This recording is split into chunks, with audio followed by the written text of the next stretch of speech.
guys, welcome back to my channel. My name's Brenda in case you're new here. And today it's a gloomy day where I live. My window's out there, so every once in a while you'll see me look there. It's a gloomy day here. Lots of rain we're getting. My sister's getting lots of snow where she lives. And so the weather goes on, doesn't it? Okay, so watching the news this weekend and today, what a mess. What a mess everything is in. But yeah, you see the news and there's the Canadian trucker strike, and I know there's talk of the truckers in the United States also following suit with that. I haven't followed that real close, but just the thought of the implications that could have on us as a country being able to get the things that we need, the food supply, the supply chain, that would just really, really wreak havoc on our supply chain. That's just pretty obvious, isn't it? And our supply chain is already struggling when there's already things we cannot get. It seems like prices are just astronomical. I have been blown away by the inflation that I've seen in my area. I think we can all just take a look around us and say, wow, you know, it is past time to be thinking about prepping for our families, isn't it?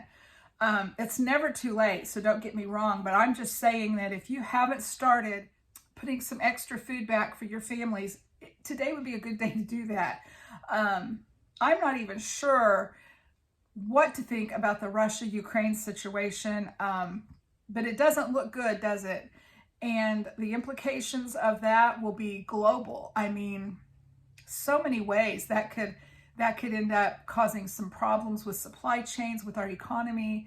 So anyway, I don't want to get all gloom and doom on the news because we all read the news and you all know what's going on as well as I do. I don't need to talk about that. But that's my reason for coming on today and saying, if you haven't started prepping, please start prepping. I want everyone to be prepared. That's my heart. That's my reason for my channel. Well, that's one of the reasons for my channel. I want to encourage people to be prepared for their families in case of a crisis. My encouragement today, I took a basket, a big old basket here, see, and I went shopping in my prepper pantry. So anyway, I went in there with the mindset that I was going to share with a new prepper, and that would be you if you are watching my channel right now and you are that new prepper. There's some things I would like to recommend for you to make sure you have for your family before prices get so high or before items become completely unavailable for us, okay? The number one, of course, in prepping is water. Make sure you have good drinking water. The government has a website, it's ready.gov. I would recommend you go to that website and just read through their recommendations, and it'll tell you how much water to have on hand for each family member per day. I don't even remember now what that amount is. I have read it and I have it in my prepper pantry notebook. But anyway, start by water. You know, get some water. Make sure your family has water. And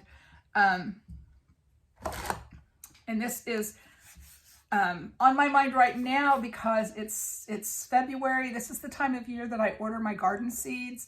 I plan my garden. What am I going to plant this year? Things like that. And I like to order the Baker Creek seeds, and I went to order a catalog. I used to get a catalog in the mail free from them. And so I went to their website and I was going to order a catalog. The catalogs are $12.95 now.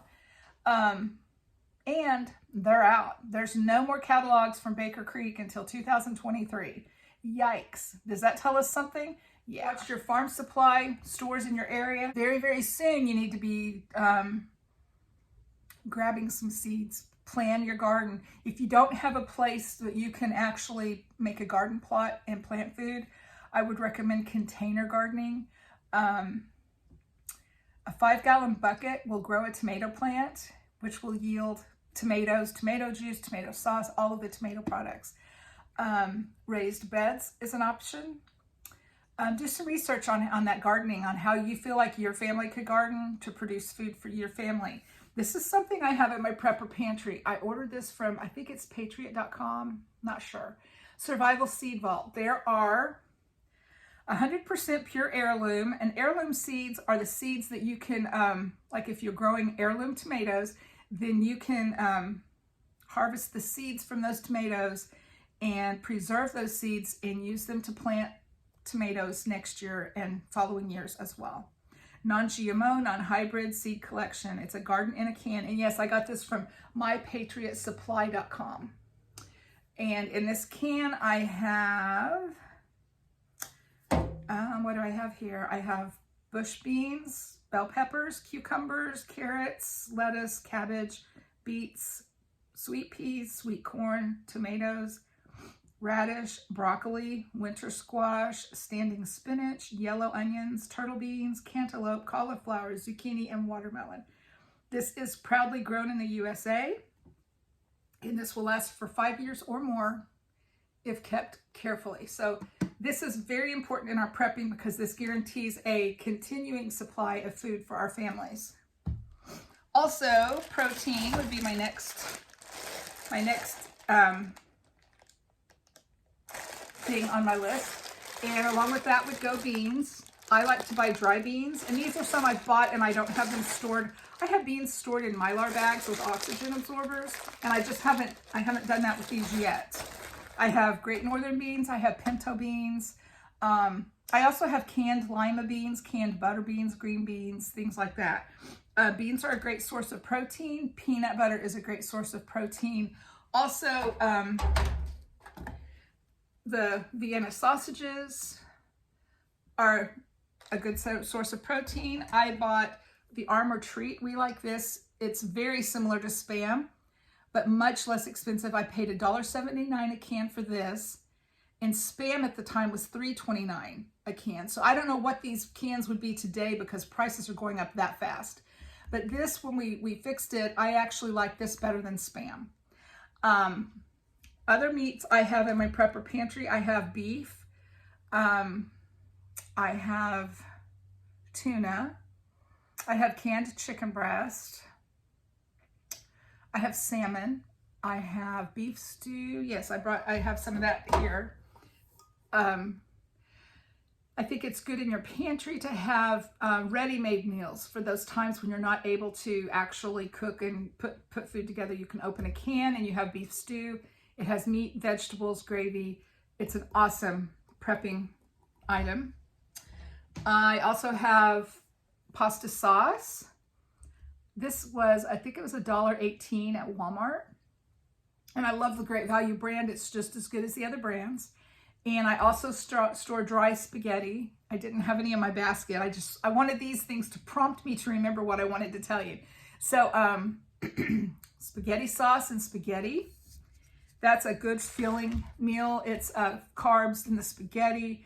And yes, here's my canned butter beans, canned fruit. Now, pineapple I don't think would store long-term because of the acid content. I had some comments on one of my videos that said they had pineapple that leaked. But right now, this can, I don't have a lot of pineapple, but I do have pears and peaches and fruit cocktail and things like that. The crushed pineapple that I get, it's for a recipe for a cake that I like to make. And of course, besides canned fruit, you want canned vegetables in your prepper pantry. Those are just kind of the basics that I've showed you today.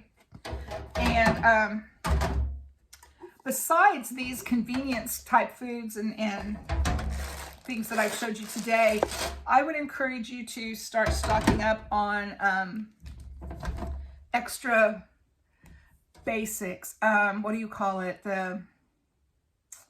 Like cooking from scratch kind of ingredients, because I think that's going to end up being the most economical and the most practical way to feed our families.